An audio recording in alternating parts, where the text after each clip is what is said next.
దేవుని పిల్లలారా, ఒక మంచి అంశాన్ని మనం నేర్చుకుందాం. శిథిలమవుతున్న దేవుని ఆలయాలు అన్నది కరపత్రాల్లో ముద్రించబడిన అంశము. శిథిలమవుతున్న దేవుని ఆలయాలు.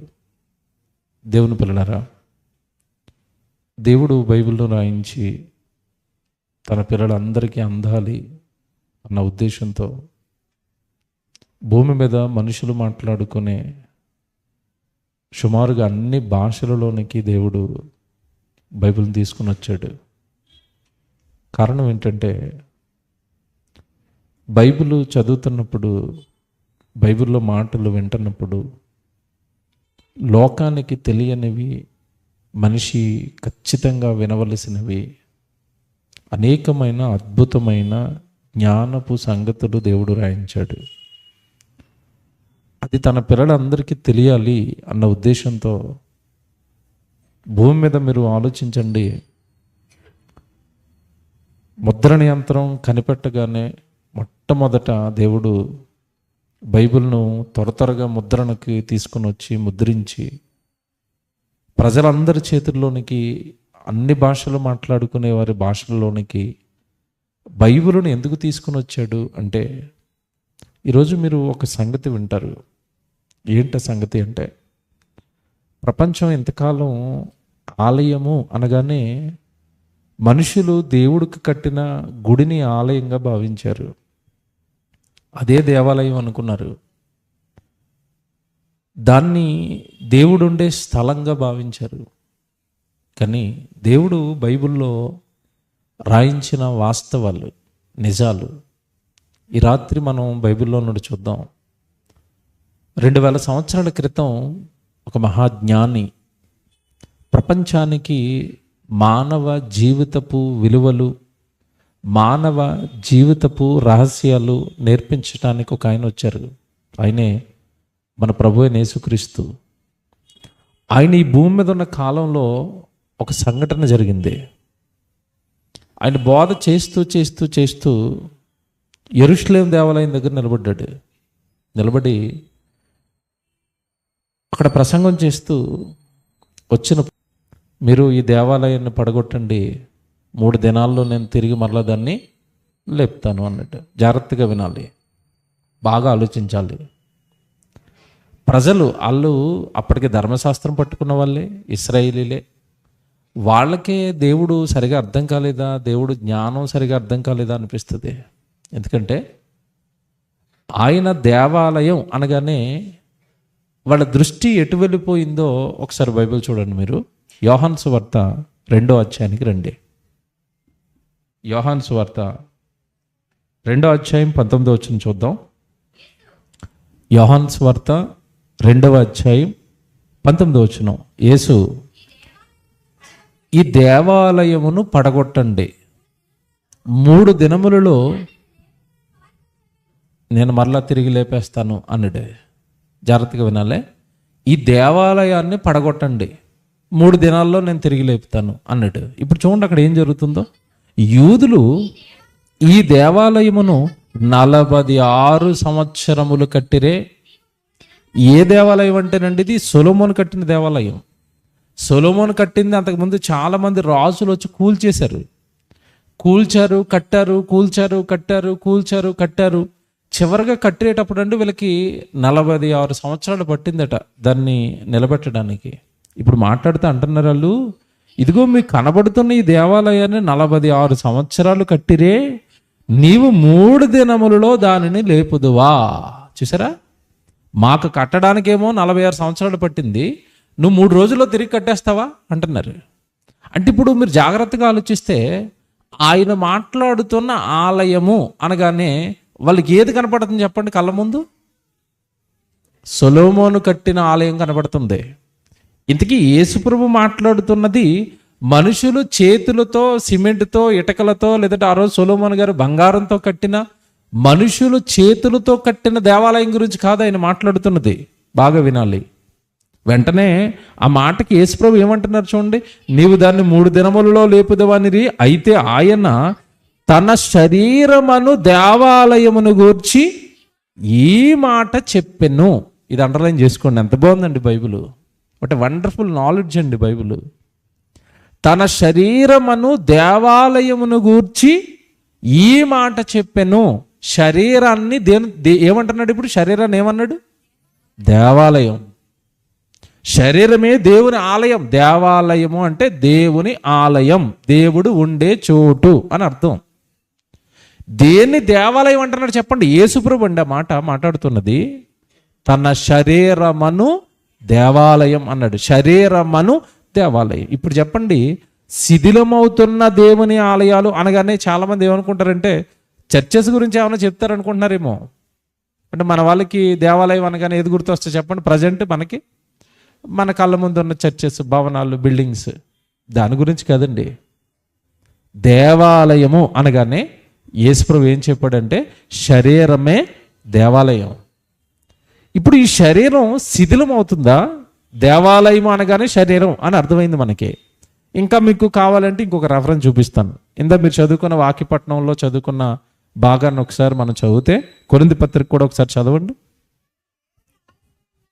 కొరింథీలకు రాసిన మొదటి పత్రిక 3వ అధ్యాయం 16వ వచనం.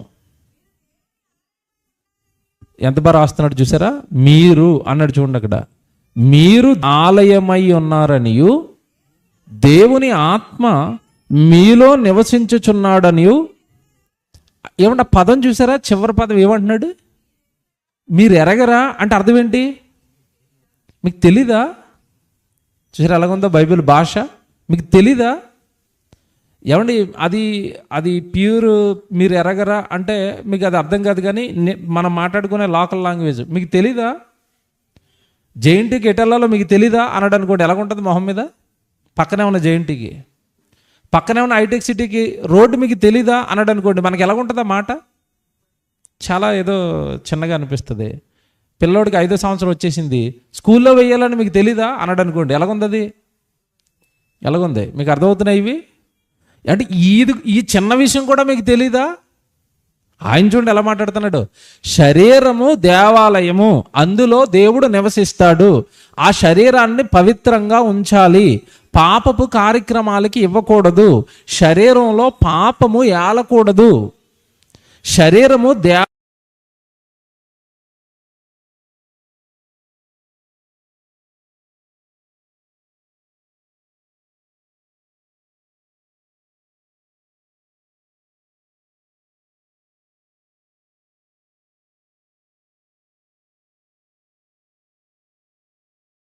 శరీరము దేవాలయమని మీరు ఎరగరా? ఎవడైనను దేవుని ఆలయము అనగా తన దేహాన్ని, దేవుని ఆలయమును పాడు చేసిన ఎడల దేవుడు వానిని ఏం చేస్తారట? బాబా ఇప్పుడు అంటే ఏవి పాడైపోతున్నాయి అంటున్నాడు చెప్పండి దేవుడు? ఏవి శిథిలావస్థకి వెళ్ళిపోతున్నాయి అంటున్నాడు చెప్పండి దేవుడు? ఏవి నాశనానికి వెళ్ళిపోతాయి అంటున్నాడు చెప్పండి దేవుడు? దేహాలు దేవుని ఆలయాలు, వాటిని పాడు చేసేస్తున్నారేంటి మీరు? వాటిని పాపాలతో నింపేశారేంటి? ఏమంటే మీకు బైబిల్లో మీకు అందరికి తెలుసా రెఫరెన్స్ కనుక మీకు జ్ఞాపకం చేస్తున్నాను. ఇంతకీ ఇది శరీరం దేవుని ఆలయం అయితే, దేవుని ఇల్లు అయితే, దేవుని దేవాలయం అయితే, ఈ శరీరాన్ని మనం కట్టుకున్నామా దేవుడు కట్టాడా చెప్పండి? దేవుడు కట్టాడు. యెహోవా ఇల్లు కట్టించని ఎడల దానిని కట్టువారి ప్రయాసము. మీకు తెలుసా మాట? ప్రతి బర్త్డేకి చదువుతారు, ప్రతి ఇల్లు కట్టుకునే చోట చదువుతారు. తెలిసిన వాళ్ళు ఇటు, తెలియని వాళ్ళు అటు. మీకు అర్థమైందా? దేహము దేవుని ఆలయము అని తెలిసింది అనుకోండి, అది బర్త్డేకి చదువుతారు. ఏవచ్చును? యెహోవా ఇల్లు కట్టించని ఎడల దానిని కట్టువారి ప్రయాసము వ్యర్థమే. అది అర్థం అవ్వలేదు అనుకోండి, గృహప్రవేశానికి చదువుతారు. అసలు అది గృహప్రవేశం రోజు చదువుకునే వచనం అది. నీ ఇంటి గురించా దేవుడు రాశాడు అది? ఒకవేళ నీ ఇల్లు దేవుడే కట్టించాడు అంటే నీకంటే మంచి ఇల్లు కట్టుకున్నాడు అనిల్ అంబానీ గారు. ఆయన ఇల్లు ఎవరు కట్టించారు? సోనియా గాంధీ గారి ఇల్లు, లేదా బాగా డబ్బులు ఉన్నవాళ్ళు, బాగా పేరున్న వాళ్ళు, దేవుని నమ్మని వాళ్ళు ఇల్లులు కట్టుకుంటున్నారు కదా. వాళ్ళ ఇల్లులు ఎవరు కట్టిస్తున్నారు? వచనాన్ని దేవుడు ఏం చెప్తున్నాడో అర్థం చేసుకోవాలి తప్ప మనకిష్టమైనవి కిట్టించకూడదు, దానికి మనకిష్టమైనవి ఆపాదించకూడదు, మనకిష్టం వచ్చినట్టుగా అర్థం చేసుకోకూడదు బైబిల్ని. ఎందుకంటే బైబిల్లో యెహోవా ఇల్లు కట్టించని ఎడల దాని కట్టువారి ప్రయాసము వ్యర్థమే అన్నప్పుడు ఏంటి తండ్రి ఆ ఇల్లు అని మళ్ళీ నువ్వు దేవుణ్ణి అడగాలి. నీ ఇంటికి తగిలించేసుకున్నావు అది. ఇలా బైబిల్ను అంతా అపార్థం చేశారండి. అర్థం చేసుకోకపోగా దేవుడిని అపార్థం చేసుకున్నారు, ఆలోచించలేకపోయారు, అర్థం చేసుకోలేకపోయారు. దేవుని యొక్క భావాలు లేదా మానవ జాతికి అని చెప్పాలనుకున్న విషయాలు అర్థం చేసుకోలేకపోయారు. ఇదిగో మీరు దేహము దేవుని ఆలయము, దానిని గనక మీరు పాడు చేస్తే నేను మిమ్మల్ని ఏం చేస్తానంటున్నాడు? పాడు చేసేస్తాను. అంటే నా ఆలయాలను పాడు చేస్తున్నారు, నా ఇంటిని పాడు చేస్తున్నారు అన్నాడు దేవుడు. శరీరం అనే ఇంటిని మీరు పాడు చేసేస్తున్నారు అన్నాడు దేవుడు. ఏమన్నా మాట్లాడుతాను, దేవుడు అర్థం కావాలి అంటే మన కళ్ళ ముందు జరుగుతున్న ప్రతి దాన్ని మనం ఆలోచిస్తే కానీ దేవుడు అర్థం కాడండి. మీలో ఇక్కడ ఎవరైనా సొంత ఇల్లు కష్టపడి కట్టుకున్న వాళ్ళు ఉన్నారా? ఓ చేయి లేచింది. తమ్ముడు ఇల్లు కట్టుకున్నాడట. ఇప్పుడు ఆ ఇల్లు ఎవరిది? తమ్ముడు దాయిందే.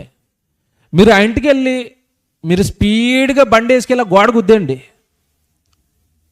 చాలా మంచోడు నాన్న, నేను కష్టపడి కట్టుకున్న మా గోడ కొలగొట్టేసా, వెరీ గుడ్ అంటాడా? గొడవకు వస్తాడా? చెప్పండి. గ్రామాలనండి ఇల్లు రోడ్డుకి చేర్చి కట్టేసుకుంటారండి. ఇల్లేమో రోడ్డుకి చేర్చి కట్టేస్తారు, ఆ రోడ్డు మీదేమో ట్రాక్టర్లు వెళ్తూ ఉంటాయి లోడ్లు వేసుకుని. కాదు, ఇంటికి తగిలిందా గోడకు తగిలిందా? గోడకు తగిలిందంటే గోలండి, ఫైటింగ్ అయిపోతుంది ఆ రోజు. ఆ ట్రాక్టర్ అక్కడ ఆపేస్తారు, వాడు వేసుకున్న లోడ్ అంతా కింద దింపేస్తారు, డ్రైవర్ని కిందకి లాగా కొట్టేస్తారు. ఎందుకంత అడావుడు చేశారు? మా ఇంటి గోడను డ్యామేజ్ చేసావు. ఎంత తెలివిగా ఉన్నాడండి మనిషి. ఇంటిని కాదు పాడు చేస్తా, ఇంటిని కాపాడడానికి సరౌండింగ్ గోడ కట్టుకున్నాడు. గోడకు కూడా ఏ డ్యామేజ్ జరగకూడదట. ఇప్పుడు గోడను గుద్దితేనే అంత అడవుడు చేశారంటే ట్రాక్టర్ ఇంట్లో బెడ్రూమ్లోకి వచ్చేస్తే మీరు ఆలోచించారు, బతకనిస్తాడా వచ్చినోడిని? ఇంటిని ఎంత భద్రంగా అండి కాపాడుకుంటారు. చాలామందికి ఇల్లు అంటే ఇంకా ఇంకా అది ఎలా చెప్పాలంటే అదే స్వర్గం. ఇక ఇల్లే స్వర్గం. మా ఇల్లు ఏటో అలాగా ఉంటుంది మరి బుర్రలో. అలాగా అంటే ప్రేమిస్తారు, బాగా ఇంటిని ప్రేమిస్తారు. మంచిదే, కష్టపడి కట్టుకున్నారు కదా, ఇంటిని ప్రేమించండి. మీకు అర్థమైంది, పెయిన్ అర్థమైంది. ఆ ఇల్లు పాడైతే, ఆ ఇంటికి డ్యామేజ్ జరిగితే, ఆ ఇంటికి ఏదన్నా ఎవరైనా పాడు చేయడానికి వస్తే మీరు రియాక్ట్ అవుతున్నారు, మీకు కోపం వచ్చేస్తుంది. ఇప్పుడు దేవుడు కట్టుకున్న ఇల్లు ఏంటి చెప్పండి? దేవుడు కట్టుకున్న ఇల్లు ఏంటి? మన దేహం దేవుడు ఇల్లు అయినప్పుడు దీనిని పాడు చేస్తే మొదట కోపం వచ్చేది ఎవరికి? దేవునికే కదండి. హైదరాబాద్ అంతే కదండి. అవి 2 పట్టణాలు, ఇవి 2 పట్టణాలే. అవి పక్కపక్కనే ఉన్నాయి, ఇవి పక్కపక్కనే ఉన్నాయి. అక్కడ పాపమే, ఇక్కడ పాపం. ఈ పాపం మనుషులు దేహాలతో చేస్తున్నారండి. నిజంగా ఈరోజు రాను సొసైటీ ఎలా మారిపోతుందంటే, ఒకప్పుడు మందు తాగనవాడు మంచోడు, సిగరెట్ తాగనవాడు మంచోడు, బుద్ధిమంతుడు అనేవారు. ఇప్పుడు చెప్పండి, ప్రజెంట్ ట్రెండ్ ఏంటి చెప్పండి, సొసైటీ ఏంటి చెప్పండి? వాడు నిండి అవనానికి వచ్చేసి సిగరెట్ తాగకుండా, మందు తాగకుండా బుద్ధిమంతుడులా ఉన్నాడు అనుకోండి, వాడికి సొసైటీ పెట్టిన పేరు ఏంటంటే వీడు చేతకానోడండి అంటారు. అంతే. వీడు వెదవండి అంటున్నారు. ఎవడు వెదవా? తాగేవాడా తాగనోడా? ఒకప్పుడు తాగేవాడు వెదవా, ఇప్పుడు తాగని వాడు. అలా మారింది సొసైటీ, అలా డెవలప్ అయింది. బైబిల్లో రాశాడండి దేవుడు, వాళ్ళు చెడులో గొప్పవాళ్ళు అయిపోతారట. మనుషులు మంచిలో గొప్పవారు అవుతారని రాయలేదు, ఆదిలోనే. చెడులో గొప్పవారు అవుతారు అన్నారు. చెడిపేశారండి, దేహాలను చెడిపేశారండి, దేహాలను పాడు చేశారండి. ఎంత నీచానికి దిగజారారు అంటే, మీకు నిన్నగాక మొన్న ఒక వార్త వచ్చింది. మీలో ఎంతమంది చదివారో విన్నారో నాకు తెలీదు. ముంబైలో ఒకడండి తల్లిదండ్రుల మీద కేసు వేశాడు. విన్నారా మీరు? ఒక యవ్వనస్తుడు తల్లిదండ్రుల మీద కేసు వేశాడు.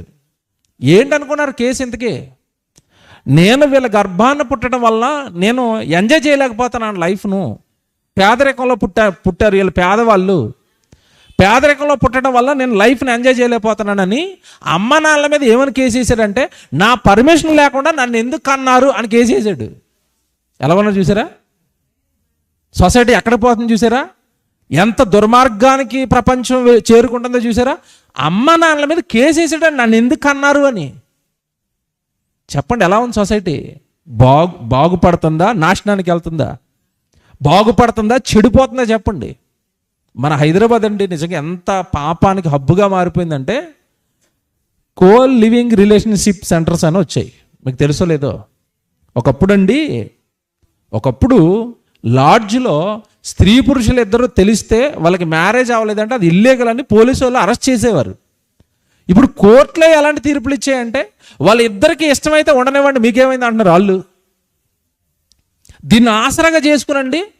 ఒకప్పుడు హాస్టల్స్ అంటే ఏమండి, స్త్రీలకి సపరేట్గా పురుషులకి సపరేట్గా హాస్టల్ ఉండేది. పిల్లలు చదువుకోవడానికి వచ్చి హాస్టల్లో ఉండేవారు, ఉద్యోగాలు చేయడానికి వచ్చి హాస్టల్లో ఉండేవారు.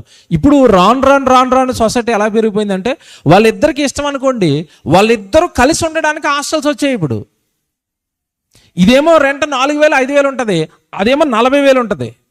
వాడికి బిజినెస్ బాగుంది, వాళ్ళిద్దరికీ కలిసి రూమ్ ఇచ్చేస్తాడు. నువ్వెవరు ఏంటని అడగడు, మీకు ఇద్దరు రూమ్ కావాలా ఇచ్చేస్తాను ఉండండి అంతే. వాళ్ళండి నిజంగా వాళ్ళ శరీరంలో ఉన్న కోరికలు తీరేంత వరకు అలా కలిసి ఉంటారండి. దానికి డేటింగ్ అని ఒక పేరు పెట్టారు అంతే. వాళ్ళకి నచ్చితే పెళ్లి చేసుకుంటారట, లేకపోతే విడిపోయండి ఇతను ఒకరిని ఈ ఒకరిని చేసుకుంటారట. ఇంకా వాళ్ళు పోయినట్టే ఆ పెళ్లి చేసుకునే వాళ్ళు. పచ్చి పాపం అండి ఈరోజు జరుగుతున్నది సొసైటీలో. ఈరోజు జరుగుతున్నది పచ్చి పాపం అండి. నీతి, ధర్మము, నిజాయితీ ఏమి లేవు, అన్ని నాశనం అయిపోయినాయి, పోయాయి అన్నీ. ఒకప్పుడు మనం వెనక్కి వెళితే పెళ్ళయ్యేంత వరకు స్త్రీ బయటికి రావడం కానీ, పెళ్లి చూపుల్లో కూర్చోబెడితే భర్తను తలెత్తి చూడటం కానీ ఒకప్పుడు గగనం అయ్యేది. మీకు తెలియదు కాదు కదా? నేను నా చిన్నప్పుడు మా మామ వాళ్ళని అడిగితే సరదాగా చిన్నోళ్ళం కదండి మేము, మా మామ పక్కన కూర్చోబెట్టుకుని ఆడిచ్చేది. నువ్వు తాతని ఎలా పెళ్లి చేసుకున్నావంటే, పెళ్లి చేసుకునేంత వరకు మీ తాత ఎలా ఉంటాడో నాకు తెలియదు అన్నది ఆవిడ. అలా ఉంది ఒకప్పుడు సొసైటీ. ఇప్పుడు ఇష్టానుసారం శరీరంలో ఉన్న కోరికలన్నీ తీర్చుకోవడానికి దేహాలను పాడు చేసుకోవటం, దేహాల నిండా రోగాలు తెచ్చుకోవటం, తర్వాత పెళ్ళిళ్ళకి వెళ్ళటం, రోగంతో ఏమంటే పిల్లల్ని కనటం, వాళ్ళ జీవితాలను నాశనం చేయటం. బాగోలేదండి సొసైటీ. శరీరం చాలా పవిత్రంగా ఉండాలని దేవుడు కోరుకున్నాడు. పవిత్రంగా ఉండి ఆ పవిత్రమైన ఆ దేహాలు నాకు మందిరాలుగా మారి వాళ్ళలో నేను నివసించి ఆ దేహాలతో వాళ్ళు సేవ చేస్తుంటే, ఆ దేహాలు నా పనికి ఉపయోగపడుతుంటే చూసి ఆనందపడాలి అనే మంచి ఉద్దేశంతో దేవుడు ఈ దేహాలు ఇస్తేనండి, ఉద్యోగం పేరులో, చదువుల పేరులో, లోకపు ఆశలు, డబ్బు సంపాదన రకరకాలుగానండి ఈ దేహాలని నాశనం చేస్తారండి. శిథిలం అయిపోయాయండి. అంటే శిథిలం అనగానే దేవుడికి ఉపయోగపడని దేహాలుగా మారిపోయాయి, దేవుడికి ఎటూ పనికిరాని దేహాలుగా మారిపోయాయి. మీరు చూడండి, లోకంలో దేవుడి పని అనగానే ఏ దేహం ముందుకి కదలొస్తుందని చెప్పండి. అసలు దేహాన్ని దేవుడు కట్టింది దేనికో తెలుసండి? ఆ దేహంలో ఉన్న ప్రతి అవయవము ఆయన ఇష్టాన్ని నెరవేర్చాలని కట్టాడు. కొరింథీయులకు రాసిన మొదటి పత్రిక 12వ అధ్యాయం 18వ వచనం చూడండి, బైబిల్ ఎంత బాగుంటుందో. కొరింథీయులకు రాసిన మొదటి పత్రిక 12వ అధ్యాయం 18వ వచనం. అయితే దేవుడు అవయవాలు, శరీరంలో ఉన్న అవయవాలలో ప్రతి దానిని తన ఇష్ట ప్రకారము శరీరములో ఉంచెను. తన ఇష్టం శరీరంలో ఉన్న అవయవాలు నెరవేర్చాలట. ఆయన ఇష్టం నెరవేర్చడానికి అవయవాలు ఇచ్చాడట. అంటే కన్ను, కాళ్ళు, చేతులు, ఏమండి ఇవన్నీ కూడా దేవుడి ఇష్టాలు నెరవేర్చాలి. ఈ చేతులతో దేవుడు పని జరగాలి, కాళ్ళు చక్కగా సువార్తకు సాగాలి, కళ్ళు దేవుడి వాక్యం చూడాలి, దేవుడి మాటలు చూడాలి, నోరు చక్కగా ఆయన గురించి మాట్లాడాలి, ఆయన గురించి ప్రార్థించాలి, ఆయన గురించి వాక్యం చెప్పాలి. దేహంలో ఉన్న అవయవాలన్నీ కూడా దేవుని ఇష్టం నెరవేర్చాలి అని దేవుడిస్తే, దేహాలు చూడండి ఈరోజు దేవుడి ఇష్టాన్ని నెరవేర్చే దేహాల, వాళ్ళ ఇష్టాలను నెరవేర్చుకునే దేహాల. మీరు చూడండి దేహాలు ఎలా ఉన్నాయి, అవయవాలు ఎలా ఉన్నాయి ఈరోజు. అవయవాల నిండా మీరు చూడండి ఈరోజు అండి. ఒకప్పుడు అండి ఎవరో తల్లి ఇష్టమో లేదా చెల్లి ఇష్టమో లేదా భార్య ఇష్టమో అంటే చిన్నగా రాయించుకునేవారు. ఇక్కడ చేతి మీద ఏమని రాయించుకునేవారు? పచ్చబొట్టు. ఎంత ఉండేదంటే అది ఇంతే ఉండేది, చేతి మీదో లేకపోతే ఎక్కడో చిన్నది ఉండేది. ఇప్పుడు చూడండి, పచ్చబొట్లు పొడిచే వాళ్ళు రోడ్ల మీద కూర్చున్నారు, రా పొడి చేస్తామని. ఇప్పుడు పచ్చబొట్లు అండి శరీరం నిండా పొడుచుకుంటున్నారండి. మీరు చూస్తున్నారు లేదో? మన తెలుగు రాష్ట్రాల్లో ఒక ఆయన చచ్చిపోయాడు పాపం, మందు తాగి రాకేష్ మాస్టర్ అని అప్పుడప్పుడు టీవీలో కనపడేవాడు. చూసారా, డాన్స్ మాస్టర్. మీరు అతను చచ్చిపోయే ముందు అతను చూసారా? అతను వీడియోలు కానీ అతను ఇంటర్వ్యూలు కానీ చూసారా? టాటులు ఎక్కడున్నాయో తెలుసా అండి? పచ్చబొట్లు ఎక్కడున్నాయో తెలుసా? గుండు కొట్టించేసాడు, గుండు మీద ఎంచుకున్నాడండి. నెత్తంతా టాటులే. నాకు తెలుసా, అందుకే చచ్చిపోయామనిపిస్తుందండి. ఎందుకంటే నరాల మీదకి వెళ్ళిపోద్ది కదండి. ఇలా పొడిస్తే నరాలన్నీ చచ్చిపడిపోతాయి కదండి. చచ్చిపోయాడు త్వరగా. ఎందుకు దేహాలు ఎలా పాడు చేసుకుంటున్నారు అంటే, జాగ్రత్తగా వినండి, దేహాలు ఎందుకు ఎలా నాశనం చేసుకుంటున్నారంటే, ఆ దేహము దేవుడు ఉండడానికి కట్టాడు. అందులో దేవుడు ఉండి నీ అవయవాలలో ఉన్న ప్రతి అవయవం కూడా ఆయన చిత్తం, ఆయన పనిని చేస్తుంటే దేహము లోపలుండి దేవాలయంగా దాన్ని మార్చుకుని దేవుడు ఆనందపడాలి అని దేహాలను కడితేనండి దేహాలను పాడు చేశారు. ఎంత బాధపడ్డాడో దేవుడు దేహం విషయంలో. ఒక వచనం చూపిస్తాను మీకు. బైబిల్లో మీరు సామెతల గ్రంథం తీయండి ఒకసారి. సామెతల గ్రంథం తీయండి, 6వ అధ్యాయం 17వ వచనం చదువుదామే. జాగ్రత్తగా రాసుకోండి. ఇది సామెతల గ్రంథం 6వ అధ్యాయము. నా ఇష్టాన్ని నెరవేర్చాలి అవయవాలు అన్నాడు కదా. ఇప్పుడు అవయవాలలో ఏం జరుగుతుందో, ఆ అవయవాలు ఎలా పాడైపోయాయో, ఎలా శిథిలం అయిపోయాయో చెప్తున్నాడు. 6వ అధ్యాయం 17వ వచనం. అవేవనగా అహంకార దృష్టియు కళ్ళలాడు నాలుకయు. చూసారా, దృష్టి ఎలా మారిపోయిందట? అహంకార దృష్టి అంటే చూపు పోయింది, కళ్ళు పోయాయి, కళ్ళు అహంకారం వచ్చేసాయి. అహంకారపు దృష్టి అన్నాడు. దేవుడిని చూడవలసిన వాడు, సౌమ్యంగా ఉండవలసిన వాడు, లోకపు పాపాన్ని చూడకుండా కళ్ళను కప్పుకోవలసిన వాడు, వాడు దృష్టి ఎలా పాడైపోయిందంటే అహంకార దృష్టట. అంటే కళ్ళు పోయాయి అంటున్నాడు. అంటే దేహంలో ఉన్న ఈ అవయవాలు లేదా దేవాలయములో ఉన్న ఈ పార్ట్లు, దేవాలయములో ఉన్నవన్నీ ఎలా నాశనం అయిపోతున్నాయో చెప్తున్నాడు ఇక్కడ. అహంకార దృష్టియు కళ్ళలాడు నాలుకయు నిరపరాధులను చంపు అంటే కళ్ళు పోయాయి, నెక్స్ట్ నాలుగు పోయింది, నెక్స్ట్ చేతులు పోయాయి. చేతులు ఏం చేస్తున్నాయట మనుషుల్ని? నిరపరాధులను చంపు చేతులు నరకటమే. మీరు మధ్యకాలంలో చూస్తున్నారా, భార్యలు భర్తలు నరికేస్తున్నారండి. ఒకప్పుడేమో వార్తలు ఏంటంటే భర్త భార్యని చంపేశాడు, కిరోసిన్ పోసి చంపేశాడు, ఊరేసి చంపేశాడు, ఇలా చదువుకునే వాళ్ళు. గ్యాస్ సిలిండర్ పేల్చి చచ్చిపోయింది, ఇలా చదువుకునే వాళ్ళు. అది రివర్స్ అయింది. ఇప్పుడు రివర్స్ అయిపోయిందండి. భార్యలు డ్రమ్ము కావాలి అన్నారంటే భర్తలు భయపడుతున్నారు. ఇప్పుడు వస్తున్న వీడియోలు అన్నవే. ఏమంటే డ్రమ్ము కొనండి అంటే గజగజ వణికిపోతున్నాడు. ఎందుకు? ఒక ఆవిడ భర్తను చంపేసి ఎక్కడ పెట్టింది? డ్రమ్ములో పెట్టి సిమెంట్ చేసిందండి. నాకు ఎక్కడ వెళ్ళిపోయి నాకు తెలియదు అంటుంది. డ్రమ్ అనేసరికి భయం వేస్తుంది. ఇద్దరి మధ్యలో గొడవలు ఉన్నాయనుకోండి, ఆవిడ కాఫీ పట్టుకొస్తుంటే భయం వేస్తుంది. ఒరిజినల్ కాఫీ అన్నా ఏమైనా కలిపేసావా అంటున్నాడు. భయపడుతూ కాపురం చేయవలసిన పరిస్థితులు ఏర్పడ్డాయండి. కారణం ఏంటి చెప్పండి? ఎందుకు చంపుకున్నారు చెప్పండి? ఒకరికొకరు ఎందుకు చంపుకుంటున్నారండి? ఒకరి మధ్యలో ఒకరి ప్రేమ ఎందుకు చచ్చిపోయిందండి? ఒకరి మధ్యలో ఒకరికి నమ్మకం ఎందుకు చచ్చిపోయిందంటే అతడు ఏదో ఇంకొక శరీరపు పాపంలో పడ్డాడు, వేరే బంధాన్ని ఏర్పాటు చేసుకున్నాడు, అక్రమ సంబంధాన్ని పెట్టుకున్నాడు, లేదా ఈవిడ అక్రమ సంబంధాన్ని పెట్టుకుంది. ఈ బంధం తెగిపోయింది. ఈ బంధం మధ్యలో అవమానాలు వచ్చాయి, ఈ బంధం మధ్యలో అనుమానాలు వచ్చాయి, ఈ బంధం మధ్యలో పగొచ్చింది. ఈ బంధం మధ్యలో ఇవన్నీ రావడానికి కారణం స్త్రీ కానీ పురుషుడు కానీ మరొక బంధానికి వెళ్ళటం. అక్రమం పాడు చేస్తున్నారు దేహాలను. ఇలాగా సక్రమం లేదండి, క్రమం లేదు, పద్ధతి లేదు. ఎవడికి ఇష్టం వచ్చినట్టుగా వాడు జీవిస్తున్నారు, దేహాలను సర్వనాశనం చేస్తున్నారు. ఎంత బాగా రాస్తున్నాడు చూడండి. మనుషులు ఈరోజు చంపటమే కదండి, చేతులను చంపడానికి వాడుతున్నారు. చంపడానికి, కొట్టడానికి, తిట్టడానికి, సమాధి చేయడానికి. ఇందుగా దేవుడు నీకు చేతులిచ్చింది. ఎంత బాగా రాస్తున్నాడు చూడండి. నిరపరాధులను చంపు చేతులు, దుర్యాలోచనలు యోచించు హృదయమును, కీడు చేయుటకు త్వరపడి పరుగులెత్తు. బాబ్బా, ఈ పాదాలన్నీ దేనికి పరిగెడుతున్నాయట? కీడు చేయడానికి పరిగెడతాయట. కీడు చేయడానికి పరుగట. నడుస్తున్నాయన్నాడా పరిగెడుతున్నాయన్నాడా? పరిగెత్తుతున్నాయి. కీడు చేయడానికి పరిగెడతాయి, దేవుడి సన్నిధికి రావడానికి నడవో. వర్షం వస్తే ఆగిపోతాయి. చాలా పాదాలు ఆగిపోయినాయి. వర్షం వస్తే ఆగిపోతాం, జలుబు వస్తే ఆగిపోతాం, తుమ్ము వస్తే ఆగిపోతాం. సొంత కార్యక్రమాలు అయితే తుఫాన్ వచ్చినా సరే గొడుగేసుకుని వెళ్ళిపోతాం. అంతే కదండి. కీడుకు త్వరపడతాయండి పాదాలు. ఇష్టాలు నెరవేర్చుకోవడానికి పరుగులెత్తుతాయండి పాదాలు. దేవుని ఏమండి, నిజంగా పాదాల గురించి బైబిల్లో రాయబడిన మాట మీ అందరికీ తెలుసు. పాదాల గురించి ఏమని రాశాడు దేవుడు? అసలు ఆ పాదాలు ఎలా చూడాలనుకున్నాడు దేవుడు? సువార్త ఎవరైతే చేస్తారో సువార్త ప్రకటించు వారి పాదములు సుందరం అన్నాడు. అంటే దేవుడు ఆ పాదాలను ఎలా చూడాలనుకున్నాడంటే సువార్తలు అలా తిరుగుతుంటే ఆ పాదాలు చూసి మురిసిపోవాలనుకున్నాడు. సువార్తకు తిరగవు పాదాలు. ఎక్కడ తిరిగితే చెప్పండి? గొడవలకి, పగలకి, కక్షలకి, విందులకి, వినోదాలకి, ఫంక్షన్లకి. మేము నిన్నే రాత్రి 1 గంటకండి ఇన్విటేషన్లు ఇవ్వడానికి వెళ్ళాం. యానివర్సరీ ఇన్విటేషన్లు పంచడానికి వెళ్ళాం. మేము తిరిగి వస్తున్నాం. తిరిగి వచ్చేసరికి అండి అమీర్పేట వచ్చేసరికి 1 గంట అయింది.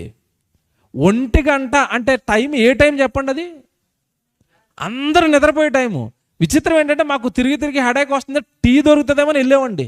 టీ కాదు, నీకేం బిర్యానీ కావాలా, పలావ్ కావాలంటున్నాడు. మొత్తం 100 మంది అంటే కిక్కిరిసిపోయి ఉదయం పొద్దున్నే 9 గంటలకి టిఫిన్ ఎలా చేస్తారో అలా తింటున్నారు 2 గంటకి. ఆ టైంలో తింటే అరుగుతుందా? ఆ టైంలో బిర్యానీలు తింటున్నారు, ఆ టైంలో టీలు తాగుతున్నారు, ఆ టైంలో జ్యూసులు తాగుతున్నారు. ఇక్కడే అమీర్పేట మీకు తెలిసి ఉంటుంది, అలాగా పక్కనే సందు కింద ఉంటుందండి లోపలికి.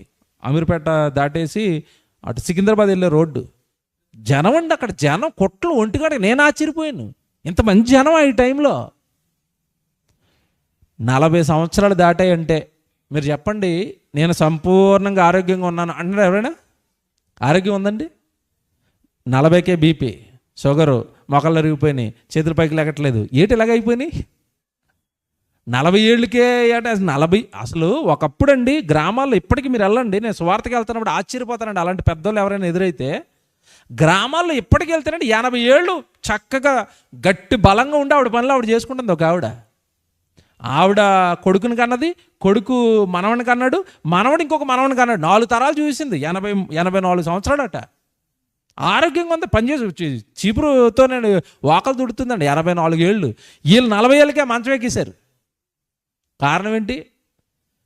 ఒకప్పుడు వాళ్ళు శుభ్రంగానండి చక్కగా ఇంట్లో వండుకొని తిన్నారు, టైంకి నిద్రపోయారు, ఆరోగ్యంగా ఉన్నారు. ఇప్పుడు ఇంట్లో వండింది తింటారండి? Swiggy, Zomato, fried rice. అందుకే లోపలన్నీ పోయినాయి. 40 ఏళ్ళకే షుగరు, బీపీ, గ్యాస్ ఇవన్నీ ఎందుకు వచ్చేస్తున్నాయంటే అవుట్ సైడ్ ఫుడ్ అంతా లోపలేసేసండి. ఏమంటే మీరు జాగ్రత్త కూడా గమనించండి. దేహము దేవుని ఆలయం. నువ్వు పాపాలతో పాడు చేయటం ఒక ఎత్తు అయితే, నువ్వు తిండితో పాడు చేయటం కూడా పాడు చేయటమే కదా. నువ్వు బాగా ఆలోచించు. నువ్వు తిండితో పాడు చేసినా కూడా పాడైపోద్ది కదా. చాలామంది ఏమనుకుంటారంటే నేను పరిశుద్ధుడిని, నేను ఏ పాపం చేయట్లేదు అంటావు, రోజు బిర్యానీలు తింటున్నావు, పోదేటి దేహం. అలా పాడు చేయటం కాదేటి దాన్ని. నువ్వు ఆరోగ్యంగా ఉండాలి కదా. నువ్వు ఆరోగ్యంగా ఉంటే దేవుడు పని జరుగుతుంది కదా. నువ్వు ఆరోగ్యంగా ఉంటే దేవుడు మాటలు చెప్తావు కదా. నువ్వు ఆరోగ్యంగా ఉంటే దేవుడు పని చేయిస్తావు కదా. నీ ఆరోగ్యాన్ని ఎందుకు పోగొట్టుకుంటున్నావు? బైబిల్లో చెప్పాడు కదండి ఆరోగ్య సూత్రాలు. ఎన్ని చెప్పాడు?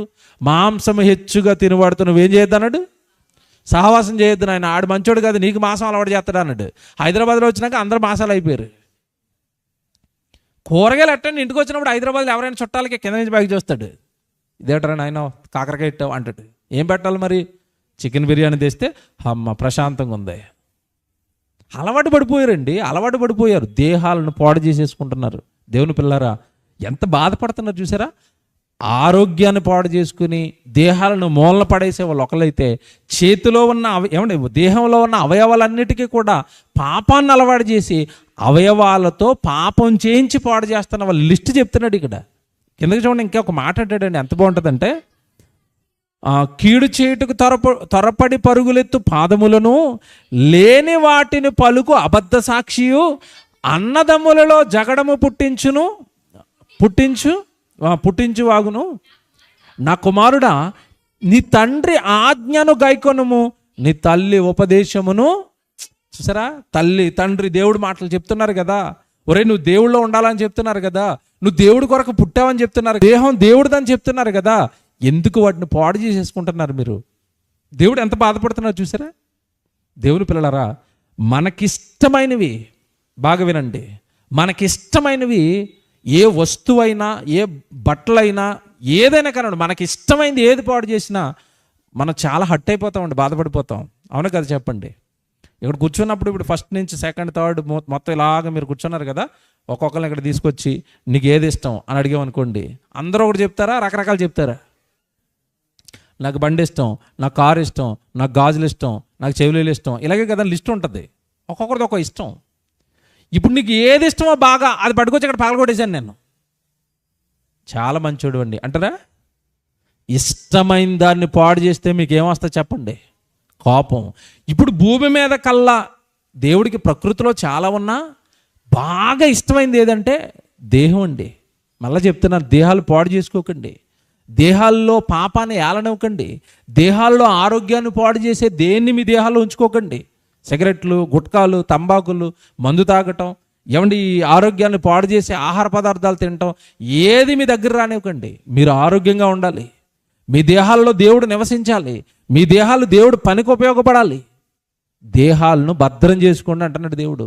శిథిలమైపోతున్నాయి. లోకాన్ని చూడండి, లోకంలోని ఏ మనిషినైనా మీరు చూడండి, ఎంత నాశనానికంటే వెళ్ళిపోతున్నాయి దేహాలు. 40 ఏళ్ళకే చచ్చిపోయేవాళ్ళు, 30 ఏళ్ళకే చచ్చిపోయేవాళ్ళు. ఈ మధ్యకాలంలో మీకు తెలియదు కాదు, బాగా ఎక్కువగా చావులు ఎక్కడ చచ్చిపోతున్నారంటే ఈ రీల్స్ చేయడానికండి. ట్రైన్ దగ్గర ట్రైన్ అలా వెళ్ళిపోతుంటే ట్రైన్ పక్కన ఇలా పెడుతున్నాడు వీడియో, డిప్ మీద తగిలింది వెనకాల ట్రైన్, చచ్చిపోయాడు ఆన్ స్పాట్లో. పట్టాల మీద వీడియో చేస్తే ఒకటి చచ్చిపోయాడు. నిన్న కాక మొన్న చూసారు, ఫ్లోర్ అండి, మొత్తం ఫ్లోర్ మీద కెమెరా అలా పెట్టి ఎగిరి జంప్ చేయడానికి ట్రై చేశాడు. ఆ జంప్ మిస్ఫైర్ అయింది, కిందకి వెళ్ళిపోయాడు, చచ్చిపోయాడు. చచ్చిపోతున్నారండి, దేహాలను సర్వనాశనం చేసేస్తున్నారండి. కారణం ఆ దేహం దేవుడు కష్టమని, అందులో దేవుడు ఉండడానికి కట్టాడు అని, ఆ దేహంతో దేవుడు పని చేయాలి అని ఎవడికి అర్థం కాలేదండి. ఇష్టానుసారం దేహాలను వాడుకుంటున్నారు, ఇష్టానుసారం దేహాలను పాడు చేస్తున్నారు. ఎంతటి భయంకరమైన పాపాలు చేస్తున్నారో ఒక మాట చూపిస్తాను నేను. బాధపడుతున్నాడు దేవుడు. ఎహెజ్కేలు గ్రంథం తీయండి ఒకసారి బైబిల్లో.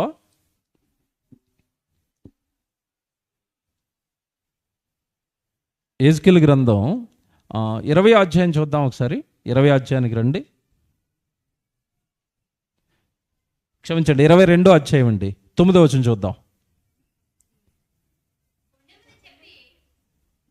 ఎహెజ్కేలు గ్రంథం 22వ అధ్యాయం. అంటే దేహాలను దేవుడు దేవాలయంగా కడితే ఆ దేహాలతో ఎలాంటి పనులు చేస్తున్నారో రాస్తున్నాడు, పెద్ద లిస్ట్ రాశాడండి. దేహాలు ఎలా శిథిలమైపోతున్నాయో రాశాడండి. జాగ్రత్త చదువుదాం 9వ వచనం. కొండెములు చెప్పి నరహత్య చేయువారు నీలో కాపురమున్నారు. దేహం దేవాలయం రా అంటే ఆ దేవాలయాన్ని ఉపయోగించి, ఆ దేహాన్ని ఉపయోగించి వీడు నరహత్యలు చేస్తున్నాడట. అంటే మర్డరర్గా మారిపోయాడు, రౌడీగా మారిపోయాడు, దొంగగా మారిపోయాడు, ఉగ్రవాదిగా మారిపోయాడు. అవతల వాడిని చంపేస్తున్నాడండి. ఎవరు చంపడానికా? అవతల వాడిని చంపడానికా దేవుడు నిన్ను పుట్టించింది? అవతల వాడి కుటుంబాలను చిరివేయడానికా నీకు జీవితం ఇచ్చింది? ఒక వ్యక్తిని చంపావంటే ఆ వ్యక్తికి ఒక కుటుంబం ఉంటుంది కదా, ఆ వ్యక్తికి ఒక తల్లి ఉంటుంది కదా, ఆ వ్యక్తికి ఒక తండ్రి ఉంటాడు కదా, ఆ వ్యక్తికి భార్య, పిల్లలు, కుటుంబం అంతా బోరుని ఏడుస్తారు కదా. అసలు ఈరోజు మనుషులండి జంతువులను చంపుతున్న వాటికంటే ఈజీగా మనుషులను చంపుతున్నారు ఈరోజు. మీకు కనపడటం లేదు? వార్తలు చూడలేదండి మీరు? ఈ మధ్యకాలంలో ఆశ్చర్యపోయినాడు వార్త. ఒక బండి దగ్గర ఇద్దరు టిఫిన్ చేయడానికి వెళ్ళారు, చపాతీలు. వాడు వేడివేడిగా వేసి చపాతీలు ఇస్తున్నాడు. వీళ్ళిద్దరు వెళ్ళక మునుపు చాలా లైన్ ఉంది. ఒక్కొక్కరికి చపాతీలు వేసి ఇస్తున్నాడండి. ఆ చపాతీలు ముందు వెనక దగ్గర గొడవ వచ్చిందండి.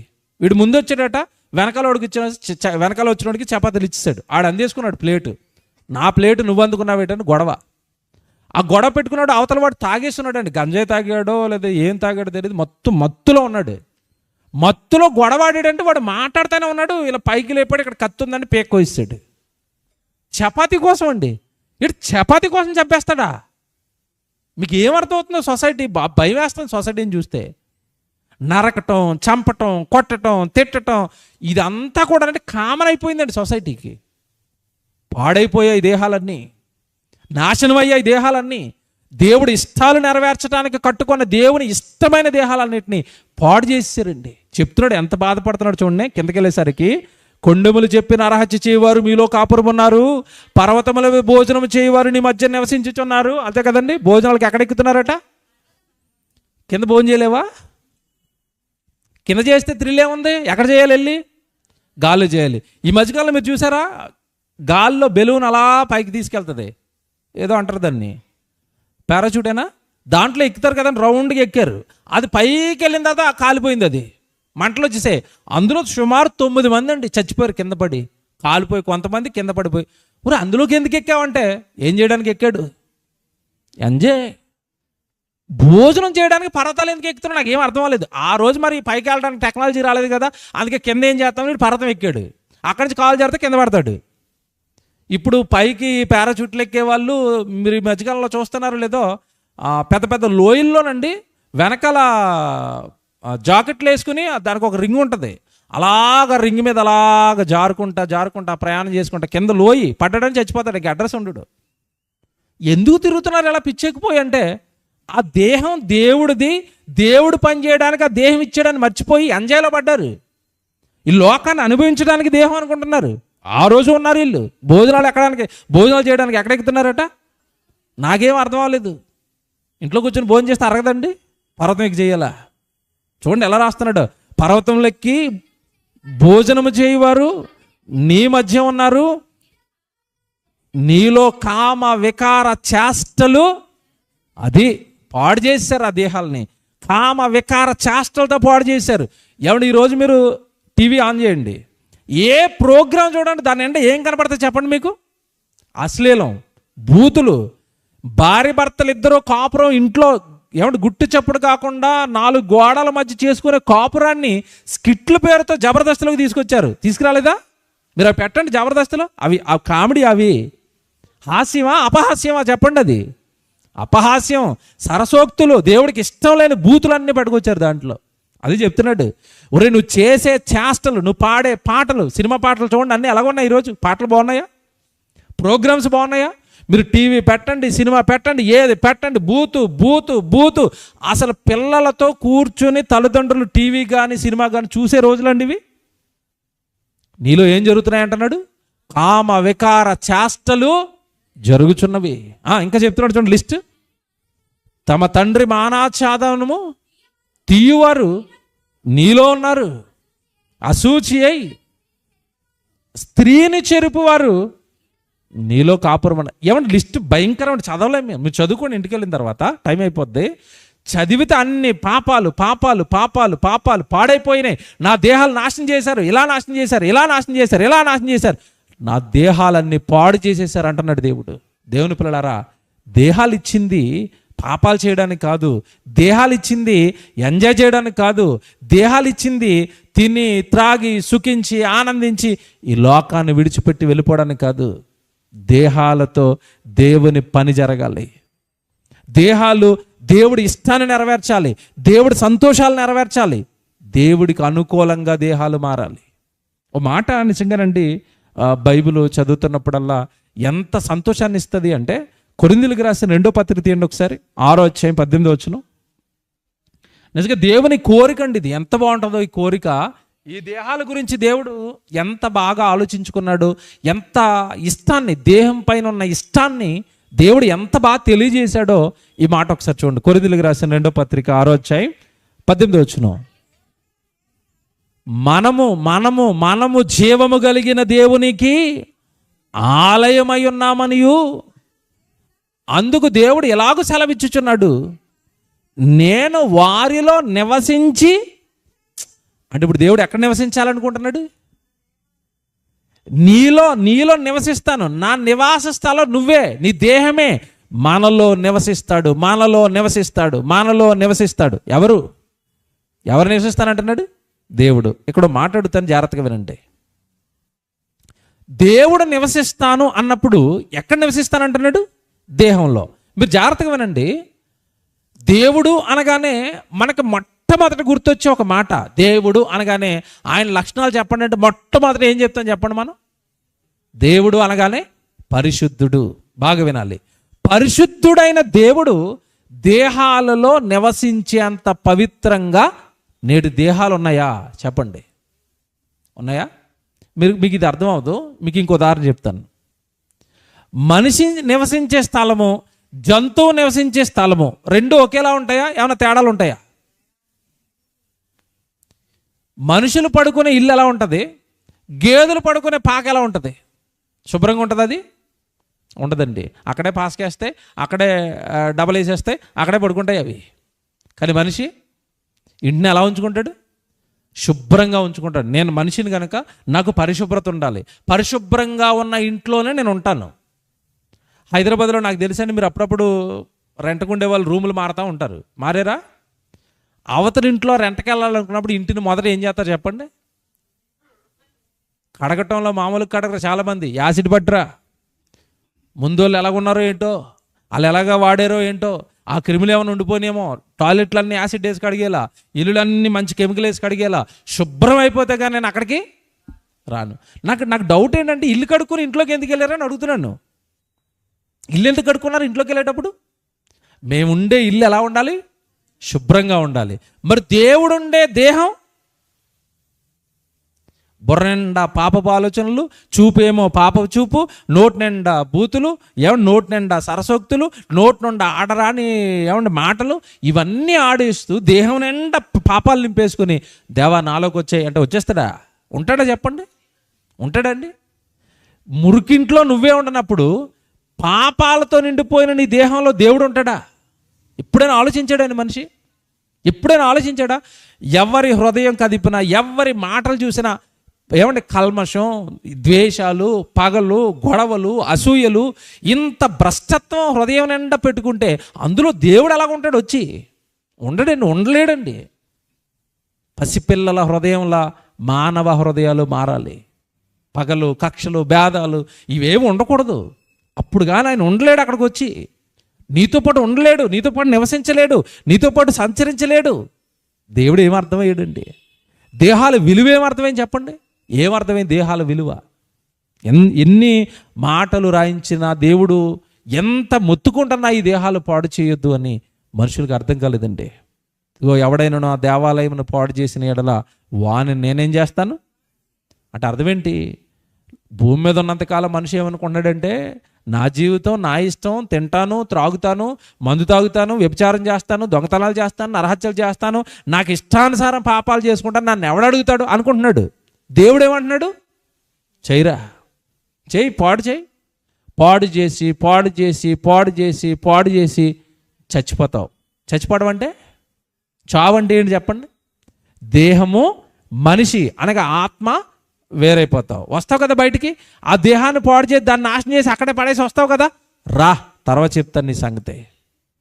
ఆత్మను పట్టుకెళ్ళి నరకంలో వేసి నిత్యాగ్ని దండలలో అనంతకాలం, ఆ ముగింపు లేని కాలం శిక్షలో, నిత్యాగ్ని దండంలో నిన్ను వేసేస్తాను. కారణం ఏంటంటే, భూమి మీద నేను ఇష్టంతో కట్టుకున్న నా దేవాలయాన్ని, నా దేహాన్ని నువ్వేం చేసావు? పాడు చేసేసావు, నాశనం చేసేసావు, నరహంతకుడిగా మారిపోయావు, రౌడీగా మారిపోయావు.